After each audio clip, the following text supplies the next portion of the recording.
Dr. NGR Educational and Research Institute, University, Madurai, Chennai.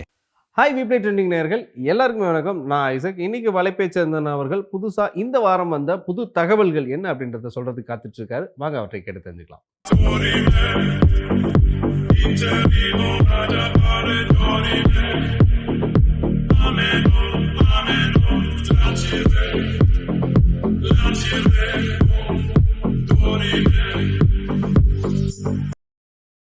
Sir வணக்கம். Sir வணக்கம். So இந்த வாரம் நிறைய விஷயங்கள் உங்கள்கிட்ட கேட்கணும் அப்படின்ற ஒரு ஆர்வம் இருக்குது. அந்த ஆர்வத்தோட நீங்களும் அந்த ஆர்வத்தோட தான் வந்திருக்கீங்கன்றது ஃபுல்லாகவே நம்ப முடியுது. இப்போது இந்த வாரங்களில் வந்த படங்களில் என்ன மாதிரியான ஒரு மாற்றம் இருக்குது அப்படின்னு பார்த்தா எந்த மாற்றமும் இல்லை. ஸோ அதனால் அதை அப்படியே அந்த ஸ்கிப் பண்ணிவிட்டு அடுத்து நம்ம போயிடுவோம். இந்த ஒரு 3 நாட்கள் எப்போவுமே ரொம்ப திருவிழாவாக இருக்கும். அதாவது வாரம் நான் சொல்லலை, ஒரு படங்களுக்கு ஒரு எதிர்பார்ப்பு இருக்கும். ஆனால் அந்த படங்களுக்கு இனிமேல் ரிவ்யூ கூடாது அப்படின்னு விஷால் அவர்கள் சொல்கிறார். இது எந்த வகையில் சாத்தியம்? ஆனால் தேட்டருக்குள்ளேயே அனுமதிக்க கூடாது அப்படின்ற ஒரு வாதத்தை வைக்கிறார். இது உண்மையிலே நடந்துச்சுன்னா எப்படி இருக்கும்? இல்லை, உண்மையிலேயே நடப்பதற்கு சாத்தியம் இல்லை. அவர் சொல்கிறாரு. ஆக்சுவலாக ஒரு தயாரிப்பாளராகவும் இருக்கார் அவர். அதனால் அந்த கஷ்டம் என்னங்கிறது அவருக்கு தெரியும். நிச்சயமாக அவருடைய குரலை நம்ம மதிக்கணும். ஏன்னா அந்த வழி தெரிந்தவரால் மட்டும்தான் அந்த மேடையில் அவ்வளவு ரொம்ப வற்புறுத்தி கேட்க முடியும். நீங்கள் தப்பாக நினச்சிட்டாலும் பரவாயில்ல அப்படின்னு அவர் சொல்கிறாரு. ஆனாலும் வேறு வழி இல்லை. இன்றைக்கி இருக்கிற நடைமுறையே வேறையா இருக்குது. செல்ஃபோன் யார் கையிலலாம் இருக்கோ அவங்களெல்லாம் ரிவ்யூவராக மாறிட்டாங்க. ஸோ அதனால் இதை நீங்கள் எப்படி கண்ட்ரோல் பண்ண முடியுங்கிறதும் நமக்கு பெரிய கேள்வியாக இருக்குது. ஸோ அப்படி இருக்கும் பொழுது இந்த தியேட்டருக்குள் கேமராக்களை வச்சு நீங்கள் கருத்து கேட்காதீங்க அப்படின்னு அவர் சொல்கிறாரு. தியேட்டருக்கு வெளியில் என்ன கேட்டுங்கன்றார். அது ஒரு கிளாரிட்டியே இல்லை. என்னென்னா தியேட்டருக்குள்ளே என்ன சொல்ல போகிறானோ அதுதானே வெளியில் போய் சொல்ல போகிறான். அப்போ தியேட்டருக்குள்ளே அவங்கள விடாதீங்க, சொல்லாதீங்க, தியேட்டருக்கு வெளியில் போய் என்ன வேணாலும் சொல்லுவீங்க அப்படிங்கிறது அவர் என்ன அர்த்தத்தில் சொன்னாருன்னு நம்மளால் புரிஞ்சுக்க முடியல. ஆனால் அவருடைய வலியை நம்மளால் புரிஞ்சுக்க முடியுது. இன்னொன்று இப்போ தொடர்ந்து ரிவ்யூவர்ஸ் மேலேயே அவங்க குறை சொல்கிறாங்க. ரிவ்யூ ஒரு படத்தை தடுத்து நிறுத்திடுமான்னா நிச்சயமாக முடியாது. ஏன்னா ப்ளூ சட்டை மாறன் சொல்கிற எல்லா ரிவ்யூவுமே காமெடியாக தான் இருக்குது. அவர் என்ன படம் பண்ணி வச்சுருக்காங்கன்னு தான் 99% சொல்கிறார். ஏதோ ஒரு படத்தை தான் அவர் நல்லா இருக்குன்னு சொல்கிறார். அப்போ 99 படங்களும் ஓடாமல் போயிடுச்சான்னா ஓடுது. அப்போ அவருடைய விமர்சனத்தை யாரும் கேட்டுக்கல. எதுக்கு விமர்சனம் பார்க்க வராங்கன்னா ஒரு ஃபன்னுக்கு. இவர் போனால் காமெடியாக சொல்லுவார், இவர் போனால் கழுவி ஊற்றுவார், இவர் போனால் ஒரு 4 பேர் திட்டுவார். அதை கேட்டால் அவன் சந்தோஷப்படுறான். அவ்வளோதான். படம் எப்படி இருக்குங்கிறத நான் போய் பார்த்துக்கிறேன், நீ என்ன சொல்கிற, அவ்வளோதான். இதை வேதவாக்காக கருதி புழு சட்டை மாறன்னு சொல்லிட்டாரு நான் உள்ளே போக மாட்டேன்னு எவனுமே இல்லை. அவனுக்கு பிடிச்சா அவன் போவான், அவ்வளோதான். இன்னொன்று இன்றைக்கி படம் பார்ப்பதுங்கிறது மிகப்பெரிய செலவாக மாறிடுச்சு. அப்போ அவன் என்ன பண்ணுறான், ஒரு 10 பேர் சொல்கிறத கேட்குறான். தியேட்டருக்கு வெளியில் பேசுகிறவங்களத கேட்குறான், ஃபோனை வச்சுட்டு உள்ளேருந்தே விமர்சனம் போடுறத கேட்குறான், அப்புறம் முழு சட்டம் மாற மாதிரி கொஞ்சம் பேர் சொல்கிறத கேட்குறான். அதுக்கப்புறம் அவன் ஒரு முடிவுக்கு வரான். முடிவு பண்ணிட்டான்னு வைங்களேன், அது தடுத்து நிறுத்த முடியாது. நீ இந்த படத்துக்கு போகாதன்னு சொன்னாலும் அவன் கேட்க மாட்டான். போகாதவனா நீங்கள் எப்படி இழுத்துட்டு படம் பார்க்க வைக்க முடியும்? ஸோ இதெல்லாம் இருக்குது. எல்லாத்தையும் தாண்டி நல்ல படங்கள் ஓடிக்கிட்டு தான் இருக்குது. இப்போ சமீபத்தில் ஓடின எல்லா படமுமே சின்ன படங்கள் தான். பெரிய படங்கள் எல்லாமே ஏமாத்திருச்சு. சின்ன படங்கள் எல்லாமே மேக்சிமம் ஓடி இருக்கு. அப்போ எப்படி ஓடுது? விமர்சகர்கள் சொல்கிறத கேட்டுக்கிட்டா தியேட்டருக்கு போகிறாங்க? அப்படி கிடையாது. அவங்க போய் பார்க்குறாங்க. படம் நல்லா இருந்தால் அவங்க ஒரு 10 பேர்கிட்ட சொல்கிறாங்க. இப்போ ஒவ்வொரு குடும்பமுமே வாட்ஸ்அப் குழு வச்சுருக்கு. இப்போ ஒரு ஊர்லேருந்து சென்னைக்கு தங்கியிருக்காங்கன்னு வச்சிங்களேன். ஒரு 10 பேர் 20 பேர் வெளியூர்லேருந்து வந்திருக்காங்க. இப்போ குறிப்பாக மாயவரத்துலேருந்து ஒரு 20 பேர் இங்கே இருக்காங்கன்னா அவங்களுக்குள்ள ஒரு வாட்ஸ்அப் குழு வச்சுருக்காங்க. அது மாதிரி சின்ன சின்ன குழுக்கெல்லாம் அவங்கவுங்க வச்சுருக்காங்க.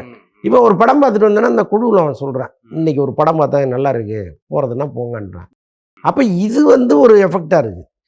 நீங்கள் விமர்சனம்ங்கிறது தான் படத்தில் உள்ளே வர்றவங்கள தடுக்குது அப்படிங்கிற கருத்தை விஷால் வச்சுருக்காரு. அது பெரும்பாலும் ஏற்புடையதாக இல்லை.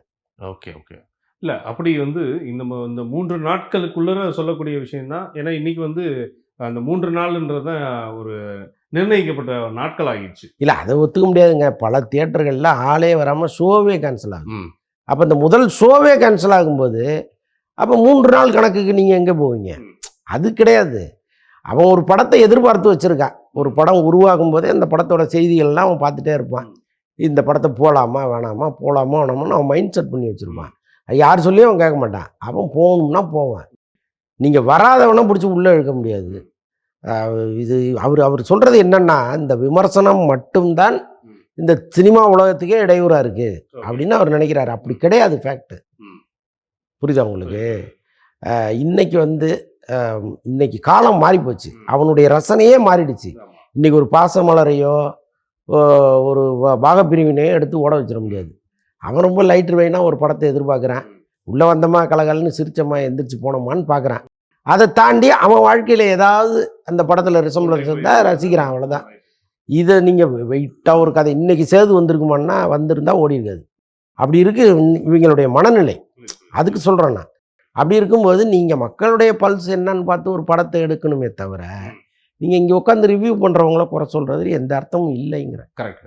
இப்போ பக்கத்து மாநிலத்தில் பார்த்தீங்கன்னா கர்நாடகாவில் இப்போ இங்கே இந்த ரிவ்யூக்கான ஒரு சண்டை நடந்துட்டு இருக்கு. ஆனால் அங்கே பார்த்தீங்கன்னா எல்லாரையும் தேட்டரில் வர வைக்கிற மாதிரியான ஒரு சரியான ஒரு ஆஃபர். அது ரொம்ப பாராட்ட தகுந்ததாக இருக்குது. ரூ. 200 டிக்கெட். அதாவது என்னென்னா மொத்தத்துக்கே ரூ. 200 இல்லை அதுக்கும் கம்மியா, இல்லை இதுக்கு நிர்ணயிக்கப்பட்ட விஷயங்கள் என்ன அப்படின்றது? இல்லை, அதிகபட்சம் 200 சரி. நீங்கள் அதுக்கு கம்மியாக டிக்கெட் விற்கலாம். ஓகே. அது நிறையா உங்களுக்கு பிரிவுகள் இருக்கு இல்லையா? ம். அதிகபட்சமாக 200 ம். அதை தாண்டி விற்கக்கூடாதுன்னு சொல்லியிருக்காங்க. பரவாயில்ல. இது நல்ல விஷயம் தானே. இங்கேயும் அது மாதிரி வந்ததுன்னா நல்லாயிருக்கும். ம். என்னென்னா இங்கே படம் ஒரு பெரிய படம், ம். இன்றைக்கி அஜித், விஜய், ரஜினி, கமல் படங்கள் வரும்பொழுது நீங்கள் வைக்கிற ப்ரைஸ் இருக்குல்ல, ம். அது வந்து கள்ள மார்க்கெட்டில் விற்கிற மாதிரி விற்றுடுறாங்க. ம். ம். ஸோ இதுலேயே வந்து புக் மை ஷோவிலேயே ம். காம்போன்னு சொல்லி ஒரு ரேட்டை போட்டுடுறாங்க. ம். டிக்கெட் விலை இதுதான், ம். ஆனால் நாங்கள் கொடுக்குற அடிஷ்னலாக கொடுக்குற பப்ஸுக்கும் கோக்குக்கும் இவ்வளோ வேலைன்னு சொல்லி எல்லாத்தையும் போட்டு ஒரு பெரிய ரேட்டாக வாங்கிடுறாங்க. ஆக மொத்தம் ஏதோ ஒரு கொள்ளை ஒன்று நடக்குது. ம். பட் அங்கே அதுக்கு பெரும்பாலும் வாய்ப்பு இல்லை. அப்போ தான் சினிமா ம். தழைக்கும்னு அவங்க நினைக்கிறாங்க. ஒன்றும் இல்லை. இப்போ நம்ம இந்த சென்னையில் பல மல்டிப்ளெக்ஸ் தியேட்டர்கள் இருக்குது. போகிறோம், தண்ணி எங்கே இருக்குதுன்னு நமக்கு தெரியாது. கண்டிப்பா. நீங்கள் கேண்டீனில் போய் வாங்கினா 100 ரூபாய்க்கு தண்ணி வாங்கி குடிக்க வேண்டியது இருக்குது. ஆனால் பெங்களூர் நான் சமீபத்தில் போகும்போது இதே மல்டிப்ளெக்ஸில் ரொம்ப ப்ராமினெண்ட்டாக எல்லாரும் பார்க்குற இடத்துல இந்த தண்ணி குடிக்கிற இடத்த வச்சுருக்கான். ஓகே. ஓகே. அந்த வாட்டர் ஃபில்டரோட வச்சுருக்கான். ம். ஒரு 1000 டிஸ்போசபிள் ம். கிளாஸையும் அவனே அங்கே வச்சுருக்கான். சரி. சரி. நீங்கள் குடிச்சிட்டு குப்பை தொட்டியில் போட்டு போயிட்டே இருக்கலாம். நீங்கள் போய் கேண்டீனில் 100 ரூபா கொடுத்து வாங்க வேண்டிய அவசியம் இல்லை. ம். அப்போ தியேட்டருக்கு வர்றவனை மதிக்கணுங்கிற உணர்வு அங்கே உள்ளவங்களுக்கு இருக்குது.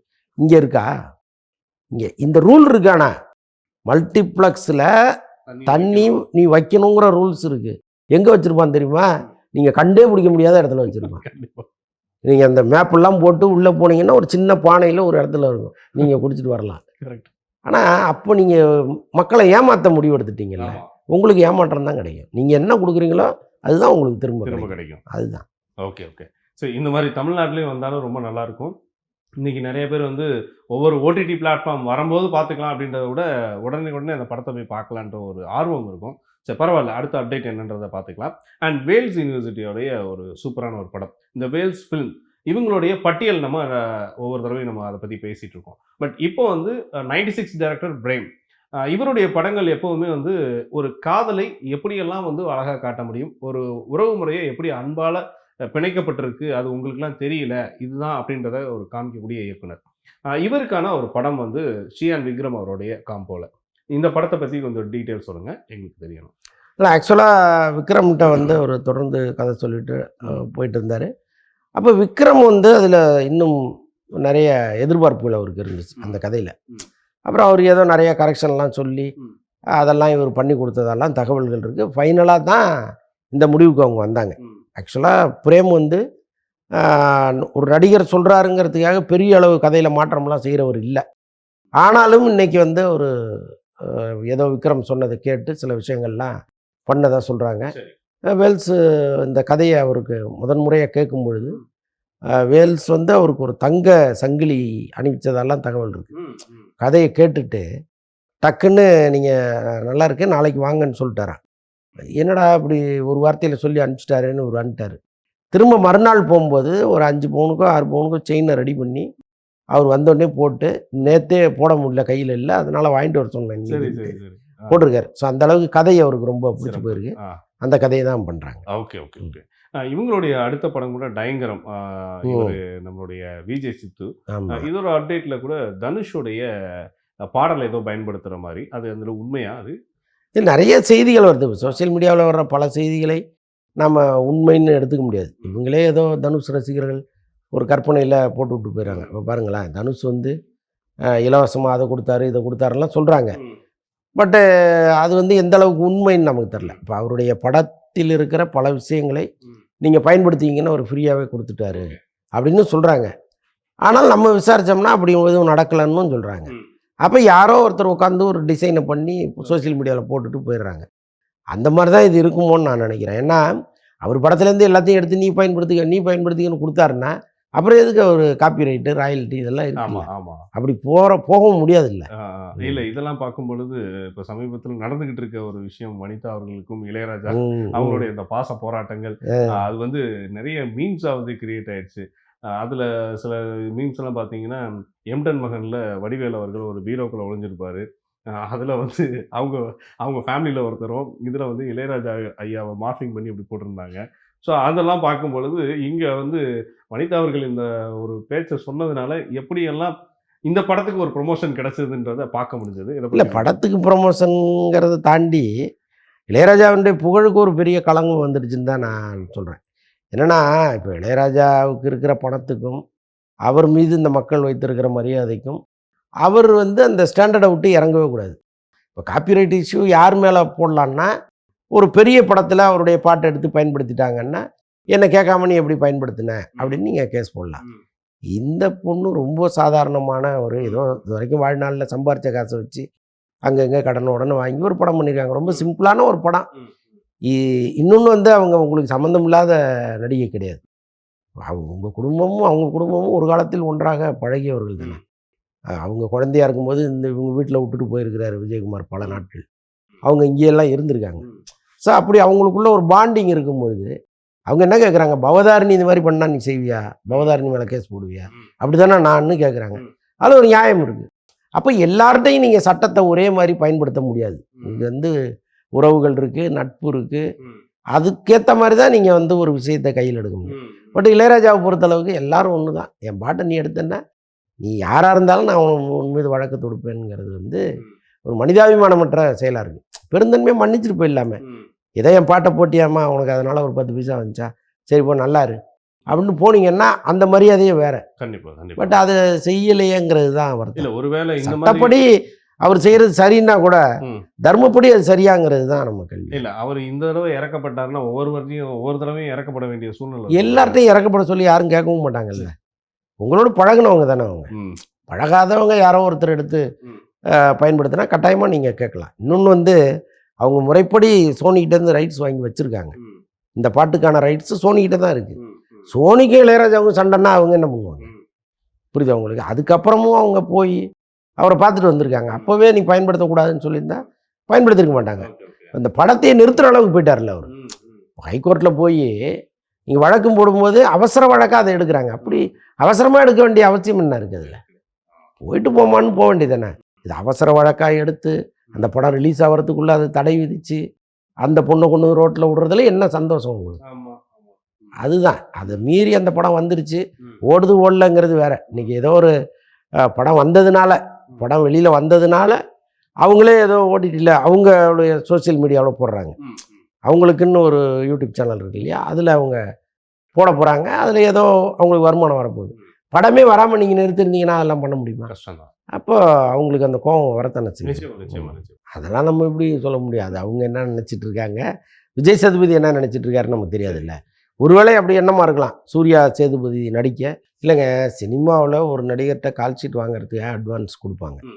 அப்படி தான் வந்து ஜெயம் ரவிக்கு 6 கோடி ரூபா அந்த நிறுவனம் கொடுத்துருக்கு. இப்போ விபத்துங்கிறது சொல்லிட்டு வர்றதில்லை, திடீர்னு நடக்கிறது தான். அப்போ இது போன்ற உயிரை பணையம் வைக்கிற சில விஷயங்களில் இவ்வளவு நேரம் ரொம்ப அழகாக பேசிட்டு இருந்தாரு. ஆனால் அடுத்து ஒரு அப்டேட் சொல்ல போறாரு. அந்த யூடியூப் சம்மந்தமாக அது என்ன அப்படின்றத பொறுத்திருந்து பார்ப்போம் 2ஆம் பகுதியில்.